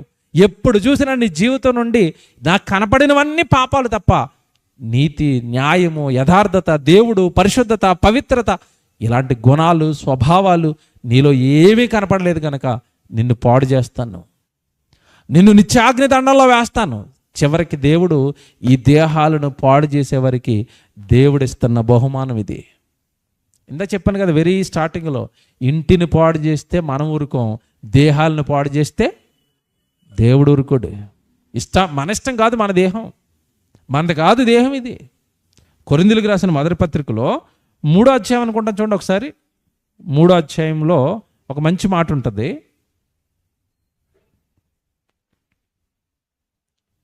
3వ అధ్యాయము 18వ వచనం చూడండి. క్షమించండి, 6వ అధ్యాయం 18వ వచనం అండి. 6వ అధ్యాయము 18వ వచనం. జాగ్రత్తగా వినండి. ఇవి కొరింథీయులకు రాసిన మొదటి పత్రిక 6వ అధ్యాయం 18వ వచనం. జారత్వమునకు దూరముగా పారిపోవుడి, మనుషుడు చేయు ప్రతి పాపమును దేహమునకు వెలుపట ఉన్నది కానీ జారత్వము చేయువాడు తన సొంత శరీరమునకు హానికరముగా వ్యభిచారం చేసేవాడు నేను కట్టిన నా దేవాలయాన్ని పాడు చేసేస్తున్నాడు. చేస్తే వెంటనే చెప్తున్నాడు చూడండి, మీ దేహము దేవుని వలన మీకు అనుగ్రహింపబడి మీలో ఉన్న పరిశుద్ధ ఆత్మకు ఆలయమై ఉన్నదని మీరు ఎరగరా? చూసారా, ప్రతిసారి ఇదే అడుగుతున్నాడు. మీరు ఎందుకు పాడు చేస్తున్నారు? మీకు తెలీదా? దేహాలను పాడు చేయకూడదని తెలీదా? దేవుడు అందులో ఉంటాడని తెలీదా? మీరు ఆలోచించండి దేవుడు మాటలు. మీరు బాగా ఆలోచించుకోండి. దేవుడు ఉండడానికి కట్టిన ఈ దేవాలయాలను వ్యభిచారాలతో, దొంగతనాలతో, నేరాలతో, పాపాలతో ఎందుకు పాడు చేస్తున్నారు మీరు? మీకు తెలీదా అందులో దేవుడు ఉంటాడని? పాడు చేయకూడదని తెలీదా? ఏమండి, ఇలా ఇది మీకు అర్థం కాదు. కానీ మనకి హైదరాబాద్లోనండి రాష్ట్రపతి భవన్ అని ఒకటి ఉంటుంది. తెలుసా ఎవరికైనా? శీతాకాలపు విందని అప్పుడప్పుడు నండి మన దేశానికి సంబంధించిన రాష్ట్రపతి, ప్రధాన పౌరుడు ఆయన వచ్చి మన హైదరాబాద్లో ఉంటారు. విందుకు వస్తారు. విందు అయిపోయిన తర్వాత ఆయన వెళ్ళిపోతారు. తెలుసా ఇక్కడ ఎక్కడ ఉంటుందని నాకు తెలుసు, అది అమీర్పేట దాటిన తర్వాత. రైట్, అడ్రస్ తెలుసు కదా మీకు, తెలుసు. ఇప్పుడు నా పాయింట్ ఏంటంటే, అందులో ఎవరు ఉండడానికి వచ్చారు? రాష్ట్రపతి గారు ఉండడానికి వచ్చారు. రాష్ట్రపతి గారు ఉండడానికి వచ్చిన ఆ ఇంటి దగ్గర కరెక్ట్గా మీరు 1 గంట 2 గంటలకి ఏం చేయొద్దు, జస్ట్ ఆ ఇంటి చుట్టూ 2 రౌండ్లు వేయండి, పట్టుకెళ్ళి లోపల వేసేస్తారు మిమ్మల్ని. అడగనగా అడగరు నువ్వెవరని, ఇమీడియట్గా పట్టుకెళ్ళి లోపల వేస్తారు. ఎందుకు వేస్తారంటే, నువ్వు ఈ ఇంటి చుట్టూ తిరుగుతున్నావేంటి? నాకు తెలియదండి ఎవరి ఇల్లు అది. రాష్ట్రపతి గారు ఉండే ఇంటి చుట్టూ నువ్వేం చేస్తున్నావురా అంటారు. మీకు అర్థమైందా విషయం? ముఖ్యమంత్రి గారి ఇంటి చుట్టూ 4 రౌండ్లు వేయండి, వెంటనే లోపలేస్తారు. ఎందుకు? అందులో ఎవరున్నారు? రాష్ట్రపతి గారి ఇంటి చుట్టూ తిరుగుతున్నావేంటి, ముఖ్యమంత్రి గారి ఇంటి చుట్టూ తిరుగుతున్నావేంటి? దాన్ని ఏమైనా పాడు చేస్తావా? దాని మీద ఏమైనా బాంబు వేయడానికి వచ్చావా? లోపల ఉన్న ఆయన ఏమైనా చంపేయడానికి వచ్చావా? ఎంత అలర్ట్ అయిపోతారండి సెక్యూరిటీ. మీకు ఇది ఎందుకు చెప్పారంటే, ఇప్పుడు ముఖ్యమంత్రి నివాసానికే ఇంత భద్రత, ముఖ్యమంత్రి నివాసానికే ఇంత ఇంపార్టెంట్ అయితే, దేహము అనగానే ఎవరిల్లు చెప్పండి. మీకు ఏం అర్థమైందో? సాక్షాత్తు ఈ సృష్టిని కలిగించిన సృష్టికర్త వచ్చి నీ దేహంలో ఉంటాను అన్నప్పుడు అది దేహం గురించి ఎంత తీవ్రంగా ఆలోచించాలి మనం, దీని ఆరోగ్యం గురించి ఎంత ఆలోచించాలి, దీనిలో పాపం అంటకుండా, దీనిలోనికి పాపం రాకుండా ఎంత జాగ్రత్తగా అండి దేహాలను కాపాడుకోవాలి. ఎవరికంటే అర్థమయ్యాడు దేవుడు.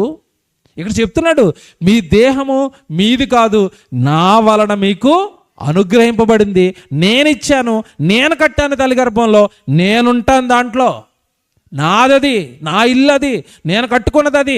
ఎందుకు మీరు పాడు చేస్తున్నారు దాన్ని?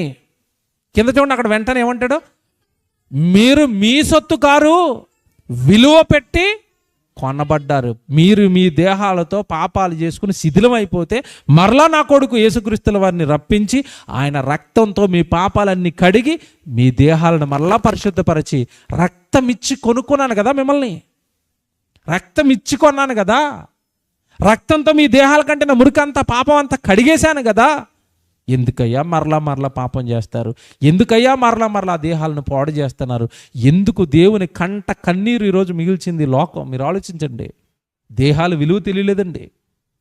బిడ్డ పుట్టగానే తల్లిదండ్రుల ఆలోచనలు ఏంటి చెప్పండి? బిడ్డ పుట్టగానే తల్లిదండ్రుల ఆలోచనలు ఏంటి? అమ్మయ్య, దేవుడు ఉండడానికి మా గర్భం నుంచి ఒక దేవాలయం కట్టాడు అంటారా?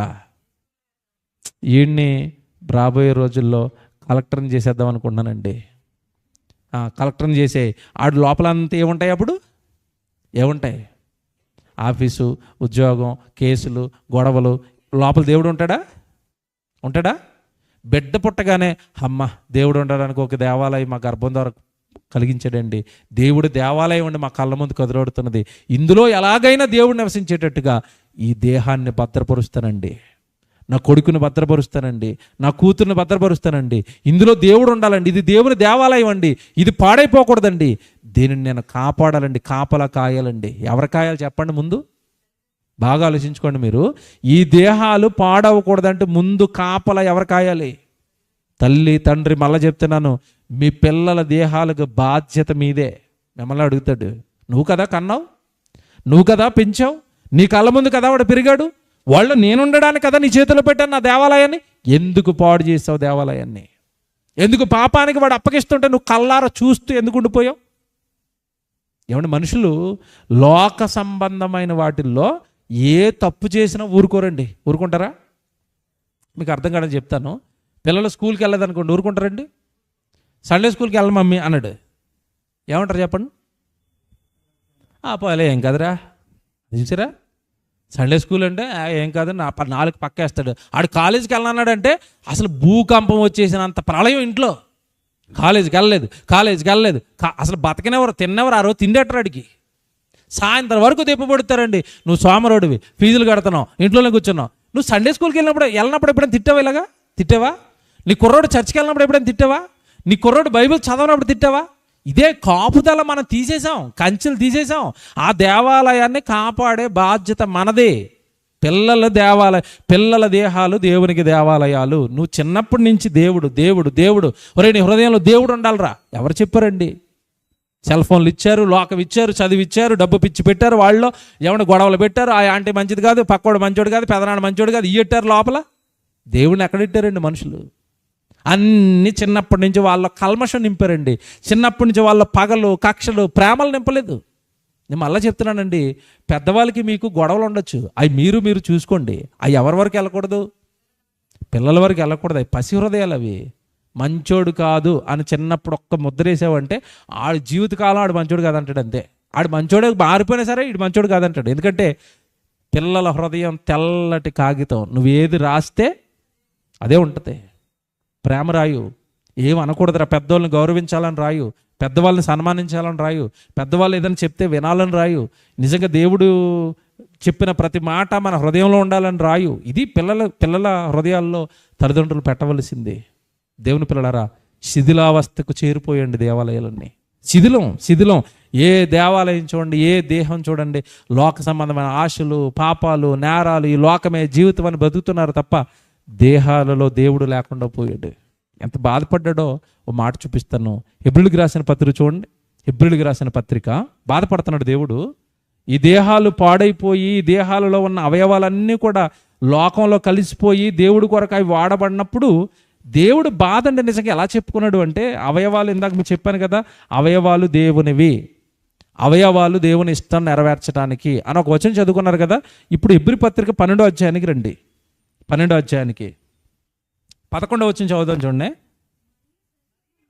హెబ్రీయులకు రాసిన పత్రిక 12వ అధ్యాయం 11వ వచనం. మరియు ప్రస్తుతమందు సమస్త శిక్షయు దుఃఖకరముగా కనబడునే గాని సంతోషకరముగా కనబడదు. అయినను దాని అందు అభ్యాసం కలిగిన వారికి అది నీతియు సమాధానకరమైన. అంతే కదండి. దేహాలను భద్రంగా పెట్టుకోండి, దేహాలకి పాపాన్ని అంటనివ్వకండి, పరిశుద్ధంగా ఉండండి, పవిత్రంగా ఉండండి అంటే ఇలా జీవించడం కష్టమే. ఎందుకంటే లోకం అంతా దేంట్లో జీవిస్తుంది? పాపంలో. వాడు సుఖాలు, సంతోషాలు, లెట్స్ ఎంజాయ్ అని వాడంటాడు. లేదు ప్రార్థన, గుడి, దేవుడు అని నువ్వు అంటావు. ఆడికి నీకు సెట్ అవుతుందా? సెట్ అవ్వదు. అలా నువ్వు బ్రతకాలనుకున్నప్పుడు లోకం నిన్ను తన వైపు లాగడానికి ట్రై చేస్తూనే ఉంటుంది. కానీ మీరు దేవుని వైపే నిలబడండి. ఈ శిక్షణ మీకు ప్రయోజనకరంగా మారుతుంది. ఈ దేవుడి యొక్క చట్టాలు మీకు నీతి, సమాధానాన్ని కలిగిస్తాయి అని చెప్పి కింద వెంటనే అక్కడ చూడండి ఒక మాట అంటున్నాడు. కాబట్టి చూసారా మాట, కాబట్టి వడలిన చేతులను అన్నాడు. అంటే చేతులు ఏమైపోయినాయట?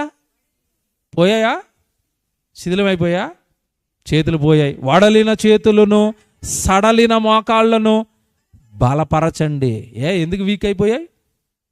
వీక్ ఎందుకు అయిపోయాయండి? మళ్ళీ బలపరచమంటున్నాడు ఏంటి? ఏంటి నేను మాట్లాడుతాను, బలపరచండి అంటే ఏంటి? కాళ్ళు వీక్గా ఉన్నాయనా? కాళ్ళు లాగేస్తున్నాయనా? ఆత్మీయంగా పాడైపోయాయండి. ఆత్మ సంబంధమైన భావన ఆలోచించాలి మీరు. సడలిపోయాయి అంటే ఒళ్ళిపోయాయి, వాడిపోయాయి, దేవుడు పనికి రావటం లేదు అవి. కాబట్టి ఏమంటే వడలిన చేతులను, సడలిన మోకాళ్ళను బలపరచండి. ఆత్మీయంగా దేవుడికి రావటం లేదండి అవి. చేతులు దేవుడు పని చేయటం లేదండి, కాళ్ళు దేవుడు ఇష్టాన్ని నెరవేర్చడం లేదు. ఒళ్ళిపోయా అన్నాడు. నా పనికి రానప్పుడు, నా సన్నిధిలో ఉండనప్పుడు, నా సేవలో ఆ దేహం వాడబడినప్పుడు పోయింది. అది నాకెందుకు పనికిరాని దేహంగా మారిపోయింది అన్నాడు. నీ ఇష్టాలు నెరవేర్చుకున్నావు, నీ పిల్లల ఇష్టాలు నెరవేర్చావు, కుటుంబం అన్నావు, ఏమంటే ఉద్యోగం అన్నావు, సంపాదన అన్నావు, ఇల్లు అన్నావు, పొలం అన్నావు, బంధువులు అన్నావు, స్నేహితులు అన్నావు, ఆత్మీయులు అన్నావు, అందరికీ ఇచ్చావు ఆ దేహాన్ని. దేహంతో దేవుడికి ఏమైనా చేసావా? ఒళ్ళిపోయా, నాకు ఏం పనికి రాలేదు. ఏమంటే మీకు అర్థం కాదని చెప్తున్నాను. వడలిన చేతులు, సడలిన కాళ్ళు అంటే మీకు అర్థం కాదని చెప్తున్నాను. పోయాయి అని కాదు, పనికి రాకుండా పోయాయి అని అర్థం. చాలామంది నైట్ టైం కూరగాయలు తేడానికి వెళ్తారండి. నైట్ టైం కూరగాయలు కొన్నప్పుడు మార్కెట్లో చీకట్లో కొనేస్తాం, అన్నీ బాగున్నాయి కదా అని బ్యాగులు వేసేసారు, అన్నీ పట్టుకొచ్చి ఇంట్లో వేసారు. తెల్లారిసరికి మొత్తం ఇలాగ వాడిపోయి ఉంటాయి. అవి ఉండడానికి ఉన్నాయి, వండడానికి పనిచేస్తాయా? సడలిపోయండి, ఒడిలిపోయండి, పనికిరావండి, తినడానికి పనికిరావండి. తినడానికి పనికిరాని కూరగాయలు ఎలాగో దేవుడు పని చెయ్యని ప్రతి దేహం గురించి దేవుడు అంటున్నాడు, వడిలి సడలిపోయాయి, నాకు పనికి రావటం లేదు. కొంచెం వాటిని బలపరుచుకోండి. వాక్యం వినండి సరిగా, బైబిల్ చదువుకోండి బాగా, దేవుడి సన్నిధికి పరుగులెత్తండి, ఆ చేతులతో ఏమన్నా దేవుడికి పని చేయండి. బుర్రలో ఉన్న ఆలోచనలు, బుద్ధిబలం, ఆలోచన ఇచ్చాడు కదా, నీకు తెలివిచ్చాడు కదా, దాంతో దేవుడి కోసం ఏం చేద్దామని ఆలోచించు. నశించిపోతున్న ఈ సమాజం దగ్గరికి వాక్యం ఎలా పట్టుకెళ్దామని ఆలోచించు. నువ్వు బాగోవు, ముందు నీ కుటుంబాన్ని బాగు చేసుకో, నీ పిల్లల చుట్టూ కంచెవై, ఒక్కసారి ఆలోచించి బాగు చేయి, అన్ని రిపేర్ చేసుకో అంటున్నాడు.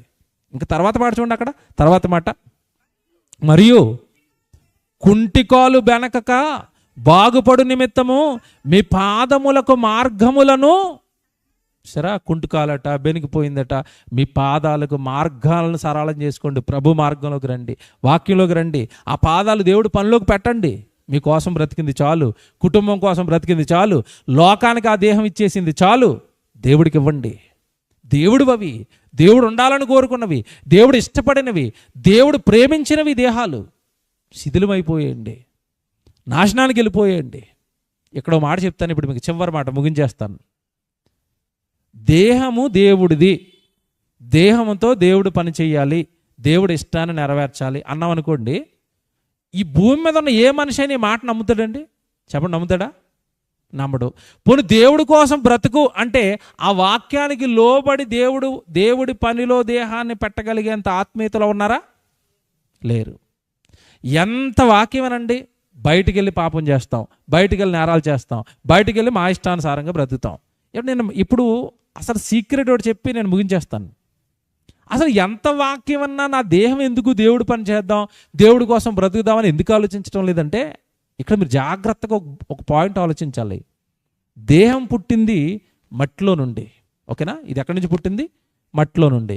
దీని ఆలోచనలు, దీని ఇష్టాలు, దీనివన్నీ కూడా దేని చుట్టూ తిరుగుతాయి చెప్పండి? ఈ మట్టిలో నుండి పుట్టిన వాటి చుట్టే తిరుగుతాయి. దేవుడేమో పరలోకంలో ఉన్నాడు, అక్కడ నుంచి మట్టి దేహంలోకి ఏదొచ్చింది అంటే ఆత్మ వచ్చింది. ఆత్మేమో పరలోకం అంటది, ఆత్మేమో దేవుడు అంటది, శరీరం ఏమంటది? మట్లో నుండి పుట్టినవే నాకు కావాలి, బంగారం కావాలి, ఇల్లు కావాలి, డబ్బు కావాలి, ఆస్తులు కావాలి, తిండి కావాలి, సుఖాలు కావాలి, సంతోషాలు కావాలి, ఈ మట్లో నుంచి పుట్టినవే నాకు కావాలని ఇది అంటది దేహం. ఆత్మ ఏమంటది? పరలోకం కావాలి, దేవుడి కోసం బ్రతకాలి, బైబిల్ చదువుకోవాలి, సేవ చేయాలి, నేను చచ్చిపోతే నా ఆత్మ పరలోకానికి వెళ్ళాలి. ఆత్మ ఆలోచనలు ఇవి. మరి శరీరం ఎందుకంటే లోబట్టం లేదంటే, అది లోబడదు నాయన అన్నాడు. ఎలా లోబడదో, ఎక్కడ లోబడదో ఒక సీక్రెట్ చెప్పాడండి దేవుడు. అది చెప్పి ముగించేస్తాను. రోమిలికి రాసిన పత్రిక తీయండి, 8వ అధ్యాయం, ఏమండి 5వ వచనం చదువుదాం ఒకసారి. రోమపత్రిక 8వ అధ్యాయం 5వ వచనం చూడండి ఒకసారి. శరీర అనుసారులు అంటే శరీరాన్ని అనుసరించి బ్రతుకుతున్న వాళ్ళు, శరీరానుసారులు శరీర విషయముల మీద మనస్సుంతురు, ఆత్మానుసారులు ఆత్మ విషయముల మీద మనస్సుంతురు అన్నట్టు. చూసారా?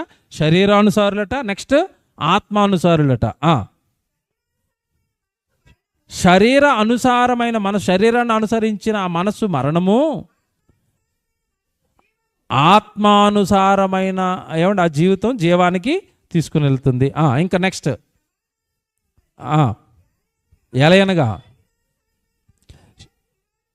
అదండి, శరీరానుసారమైన మనస్సు దేవునికి విరోధం. శరీరం ఎప్పుడు నీకు ఏం చెప్తుంది? ఈ లోకము, ఈ 60-70 ఏళ్ళ జీవితం గురించి చెప్తుంది కదా, ఇది దేవునికి విరోధంగా నిన్ను తీసుకెళ్తుంది అని చెప్పాడు. శరీరం ఎప్పుడు లోకం వైపు నేను లాగుతుంది అని చెప్పాడు, నీతో పాపాలు చేయిస్తుంది. లోక ఆశలు చావండి శరీరానికి, చచ్చిపోయేంత వరకు కూడా శరీరానికి ఆశలు చావవు. చస్తాయా? చావండి. దేవుడి కోసం బ్రతుకుతాం అందో, చచ్చిపోయేంత వరకు ఈ లోకాన్నే కోరుకుంటుంది, లోకంలో ఉన్న వాటినే కోరుకుంటుంది. శరీరానుసారమైన మనస్సు దేవునికి విరోధం అన్నాడు. అదండి, ఇది అండర్లైన్ చేసుకోండి. అది దేవుని ధర్మశాస్త్రమునకు లోబడదు, ఏమాత్రమును లోబడదు. అండర్లైన్ చేసుకోండి. ఇది ఒక్కటి మీరు పట్టుకున్నారు అంటే కనుకండి మీ లైఫ్లు సెట్ అయిపోయినట్టేనండి. నేనెందుకు దేవుడు పని చేయలేకపోతున్నానంటే శరీరం మాట వినదు. ఎవరి మాట వినదు? దేవుడి ధర్మశాస్త్రమునకు ఏమాత్రమును లోబడదు. మీరు బాధపడినంటే ఒక ఉదాహరణ చెప్తాను. సిగరెట్లు తాగుతున్నాడండి,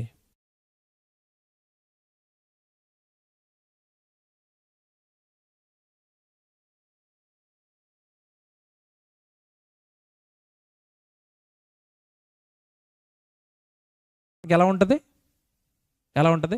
సరేనన్నా ఏదో తప్పు అయిపోయిందని ఇంకా రేపటి నుంచి తాగనన్నా అంటాడు. జాగ్రత్తగా వినండి, ఇప్పుడు నేను తాగను, నేను వదిలేస్తాను, నేను మానేస్తాను అంటాడు. ఇక్కడ వాక్యం విన్న తర్వాత రైట్, రేపు పొద్దున్నే వెళ్ళిపోయాడు, డ్యూటీకి వెళ్తున్నాడు, డ్యూటీకి అలా నడుచుకుంటూ వెళ్తే సిగరెట్ షాప్ కనపడి ఒకటి పీలుస్తున్నాడు అలాగా. వీడిని ఏమంట చెప్పాలా? శరీరం చెప్పండి ఏమంటది? రారా అని పిలుస్తూ ఉంటుంది. అది ఏది? సిగరెట్. వీడేమంటాడంటే లేదు లేదు రాత్రి ప్రసంగం విన్నాను, నేను రాను అంటాడు. నువ్వు అలాగే అంటావు, నాకు తెలిసి వస్తావు నువ్వు అంటది. అది అలాగ 4 అడుగులేగానే వెంటనే ఏం చెప్తుందంటే సరే మానేద్దు కానీ, నువ్వు వాక్యం వినేసావు కదా, మానేస్తానంటున్నావు కదా, మానేద్దు కానీ ఇవాళ ఒక్కరోజు తాగేసి మానేరా అంటది అంతే. అప్పుడు వీడు దాన్ని కమిట్ అవుతాడా? అవుతాడు. ఇవాళ చివరి సిగరెట్ అండి అంతే, ఏమండి రేపటి షాప్కి రానండి చివరి సిగరెట్. అలా లాగుతాడు, అలా రింగులేస్తుంటే ఎలాగుంటుంది శరీరానికి? ఎంత హాయిగా ఉందరా, దీన్ని ఎలాగరా మానేస్తావు అంటది లోపల. అంతే, ఇంత హాయిగా ఉన్నదాన్ని ఎలాగరా వదిలేస్తావు? గుట్కా తింటే చూడరా ఎంత ఎనర్జీగా ఉన్నవారు ఎలాగరా వదిలేస్తావు? మందు తాగితే చూడరా ఎంత తుల్లిపోతుందిరా శరీరం, మందు తాగుతుంటే ఎంత ఆనందంగా ఉందిరా, ఎలా మానేస్తావురా మందు పార్టీలు అంటది. మీకు అర్థమవుతుందా? అది దేవుని ధర్మశాస్త్రమునకు లోబడదు ఏమాత్రమును. అదండి విషయం. నువ్వెందుకు ఈ పాపాలు మానేయలేకపోతున్నావు అంటే నీకు ట్రిక్ చెప్తున్నాను. నువ్వెందుకు తాగుడు వదలలేకపోతున్నావు, నువ్వెందుకు గుట్కాలు వదలలేకపోతున్నావు, నువ్వు ఎందుకు సిగరెట్ వదలలేకపోతున్నావు, నువ్వెందుకు లోకంలో ఏవో చూస్తున్నావు ఎందుకు వదలలేకపోతున్నావు అంటే నీ శరీరము దేవుడి మాటను లెక్క చేయనివ్వటం లేదు. ఆయన అలాగే చెప్తాడు, నీకేం కాదంటుంది, నిన్ను మోసం చేస్తుంది, నిన్ను ఈడ్చుకొని వెళ్ళిపోతుంది, నీతో పాపం చేయిస్తుంది. అది నువ్వు నరకానికి వెళ్ళిపోయేంత వరకు నిన్ను వదలదు. అది దాని ఇష్టాలు నెరవేర్చుకుంటుంది, దాని సంతోషాలు నెరవేర్చుకుంటుంది, దానికి కావలసినవన్నీ నీతో కొనించుకుంటుంది. నిన్ను అర్ధాంతరంగా ఒకరోజు విడిచిపెట్టి పోరా నీతో నాకు ఇంక పని లేదు అంటది అంతే. నువ్వు పోయి నరకంలో పడతావు, అది హాయిగా గోతులో పడుకుంటుంది. అది దేవుడి ధర్మశాస్త్రానికి ఏమాత్రము మాట. ఏమంటే నిజంగా ఈ ఒక్క మాట నేను చివరిలో చెప్తున్నా, ఈ ఒక్క మాట మీకు అర్థమైతే రేపటి నుంచి మీలో ఏ వ్యసనాలు ఉన్నా దూరంగా పోతాయి. అమ్మ నాయన ఇంతకాలం నేను మానేయకపోవడానికి గల కారణం దేవుడు వాక్యాన్ని ధిక్కరించేటట్టుగా శరీరం నన్ను ప్రేరేపించిందా? నేను ఈ శరీరపు మాయలో ఉండా ఈ పాపం చేస్తున్నాను, దీని ఇష్టాన్ని నెరవేర్చడానికే నేను పాపం చేస్తున్నాను, దీని సంతోషాలు నెరవేర్చా నేను నరకానికి వెళ్ళిపోతాను. వద్దండి, పాడు చేయకండి, దేహాలని శిథిలం చేయకండి, దేవుడికి పనికిరాని వాటికి అవి మార్చకండి. దేవుడు చాలా బాధపడుతున్నాడండి. పిల్లరా, శిథిలం అవుతున్న దేవుని ఆలయాలు అనగానే మేము చెప్పాలనుకుంటున్నది నశించిపోతున్న ఈ దేహాల గురించి, ఆ దేహాల మీద దేవుడు పెట్టుకున్న ఆలోచనల గురించి, ఆ దేహాలు చితికిపోతుంటే దేవుడు పడుతున్న బాధ గురించి చెప్పాలనుకున్నాం. కనుక మీ దేహాలు జాగ్రత్త, మీ పిల్లల దేహాలు జాగ్రత్త, మీ కుటుంబాలు జాగ్రత్త. మరలా చెప్తున్నాను చివరి మాట, మీరు దేహముతో మంచివి జరిగించిన, మీ దేహముతో చెడ్డవి జరిగించిన వాటి లెక్క చెప్పటానికి క్రీస్తు న్యాయపీఠం ఎదుట అందరూ నిలబడాలి. మర్చిపోవద్దు. నువ్వు దేహముతో జరిగించినవి మంచివైనను సరే చెడ్డవైనను సరే అంటాడు. 2 కొరింథీ 5:10 ఉంటుంది ఇది. మీరందరూ దేహాల లెక్క చెప్పడానికి క్రీస్తు న్యాయపీఠం ఎదుట నిలబడాలి. నువ్వు చేసిన పాపాలన్నీ ఆ రోజు చూపిస్తాడు. నువ్వు చేసిన ప్రతి పాపాన్ని ఆ రోజు ఎండగట్టేస్తాడు. జీతంగా నిత్యాగ్ని నరకాన్ని నీకు ఇస్తాడు. పాడు చేయకండి దేహాలు, మీ ఇష్టాలుగా వాడుకోకండి. దేవుడి సన్నిధికి ఇవ్వండి, దేవుడి సేవకి ఇవ్వండి, దేవుడి పనికి ఇవ్వండి. మీ దేహాలతో కష్టపడి సంపాదించుకున్నారు కదా, మీ కొరకు ఖర్చు పెట్టేసుకోకండి. అదంతా సేవకు ఖర్చు పెట్టండి, సువార్త సభలు జరిగించండి. ఆత్మలు రక్షించడానికి మీ దేహంలో ఉన్న రక్తాన్ని చెమటగా మార్చి కష్టపడుతున్నారు కదా, ఆ కష్టార్జితాన్ని దేవుడి సువార్తకు ఉపయోగించండి. అప్పుడండి ఆ దేహాన్ని బట్టి దేవుడు సంతోషించేది. అప్పుడండి ఆ దేహాన్ని బట్టి దేవుడు నిజంగా నా కొడుకు చక్కగా ఈ దేహాన్ని నిలబెట్టాడు అని ఆనందపడేది. మీ దేహాలను శిథిలం చేసుకుంటారా? మీ దేహాలను దేవుడి ఎదుట పవిత్రంగా నిలబెట్టుకుంటారా? మీరు ఆలోచించుకోండి. ప్రార్థన చేసుకుందాం.